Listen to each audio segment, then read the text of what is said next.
کبھی کبھی زندگی ہمیں ایسا لمحہ دکھاتی ہے جو ہماری ساری سوچ، ساری ترجیحات، ساری دنیا کو ایک دم بدل دیتی ہے۔ ایک ایسا لمحہ جو دل کے اندر کی ہر چیز کو ہلا کر رکھ دیتا ہے۔ کل رات ایسا ہی ایک لمحہ میرے گھر کے دروازے پر دستک دے کر آیا۔ شام کے تقریباً 7:30 بج رہے تھے۔ روشنی مدھم ہو رہی تھی۔ باہر ہلکی سی ٹھنڈی ہوا چل رہی تھی۔ میں اپنے کمرے میں بیٹھا تھا جب فون کی گھنٹی بجی۔ فون اٹھایا۔ دوسری طرف سے صرف سسکیوں کی آواز آ رہی تھی۔ کوئی بات نہیں کر رہا تھا، صرف رو رہا تھا۔ دل میں ایک دھک دھک سی ہو گئی۔ میں نے دھیرے سے، بہت نرمی سے کہا، بھابھی جی کیا ہوا ہے؟ پہلے سانس لیں، ٹھنڈے دماغ سے بتائیں کیا بات ہے؟ مگر جواب میں صرف ایک جملہ آیا، بس اب فوراً آ جائیں، بہت دیر ہو رہی ہے۔ کتنی دیر لگا لیں گے؟ آواز کانپ رہی تھی، خوف سے، درد سے، بے بسی سے۔ میں نے بار بار پوچھا، بھائی صاحب کہاں ہیں؟ ماں جی کیسی ہیں؟ بچوں کا کیا حال ہے؟ کوئی حادثہ ہوا ہے؟ بیمار ہیں کسی؟ مگر دوسری طرف سے صرف خاموشی، ایک ایسی خاموشی جو چیخ رہی تھی۔ میں سمجھ گیا، کچھ بہت بڑا ہوا ہے۔ میں نے فوراً گاڑی نکالی۔ رات کا وقت تھا، سڑکیں تقریباً خالی تھیں، لیکن میرے دل میں طوفان تھا۔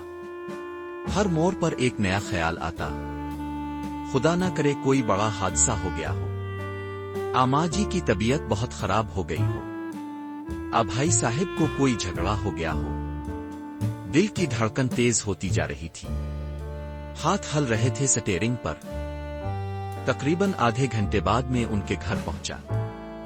دروازہ کھلا تھا، اندر سے رونے کی آوازیں آ رہی تھیں، جیسے پورا گھر رو رہا ہو۔ میں اندر داخل ہوا تو منظر دیکھ کر دل بیٹھ گیا۔ بھابھی جی فرش پر بیٹھی رو رہی تھی، سر میں ہاتھ دے کر۔ بچے ایک کونے میں کھڑے تھے، آنکھیں سرخ، چہرے پر خوف۔ اور بھائی صاحب میرے سامنے صوفے پر بیٹھے تھے، نظریں زمین پر جمائے ہوئے، جیسے دنیا سے کوئی رابطہ نہ رہ گیا ہو۔ چہرہ پتھرا ہوا تھا، آنکھیں سوجی ہوئی۔ میں نے آہستہ سے پوچھا، بھائی صاحب ہوا کیا ہے؟ کوئی بات تو بتائیں۔ کوئی جواب نہیں آیا۔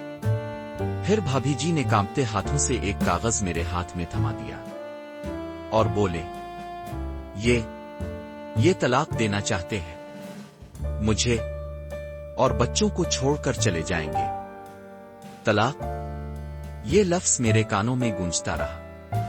میں حیران تھا۔ یہ ایک مکمل فیملی تھی، 2 خوبصورت بچے، ایک ماں، ایک باپ، ایک خوشحال گھر۔ پھر یہ فیصلہ کیوں؟ کیا بات ہو گئی تھی جو اس حد تک پہنچ گئی؟ میں نے بچوں کی طرف دیکھا، سب سے بڑے بیٹے سے پوچھا، بیٹا ماں جی کہاں ہیں؟ بچہ روتے ہوئے بولا، پاپا 3 دن پہلے ماں جی کو اولڈ ایج ہوم میں چھوڑ آئے ہیں۔ گھر کی رونے کی آوازیں اچانک کم ہو گئیں، مگر میرے دل کی آواز بہت تیز ہو گئی۔ ماں جی کو اولڈ ایج ہوم؟ وہ ماں جنہوں نے اپنی پوری زندگی اس بیٹے کے لیے وقف کر دی تھی۔ کچھ دیر بعد چائے آئی۔ بھائی صاحب نے کپ کو ہاتھ تک نہ لگایا۔ پھر اچانک جیسے ان کے اندر کا سیلاب ٹوٹ پڑا ہو، وہ پھوٹ پھوٹ کر رونے لگے۔ آواز کانپ رہی تھی۔ وہ بولے، میں نے اپنی ماں کو اولڈ ایج ہوم میں چھوڑ دیا ہے۔ 3 دن سے کچھ نہیں کھایا، 3 دن سے نیند نہیں آئی، میرا دل مر رہا ہے۔ پھر انہوں نے آنسو پونچھتے ہوئے کہانی سنانی شروع کی، ایک ایسی کہانی جس میں صرف محبت تھی، قربانی تھی، اور ایک ماں تھی۔ جب میں 2 سال کا تھا، میرے ابو چلے گئے تھے۔ ماں کے پاس کچھ نہیں تھا، نہ کوئی سہارا، نہ کوئی دولت، مگر ماں نے ہمت نہ ہاری۔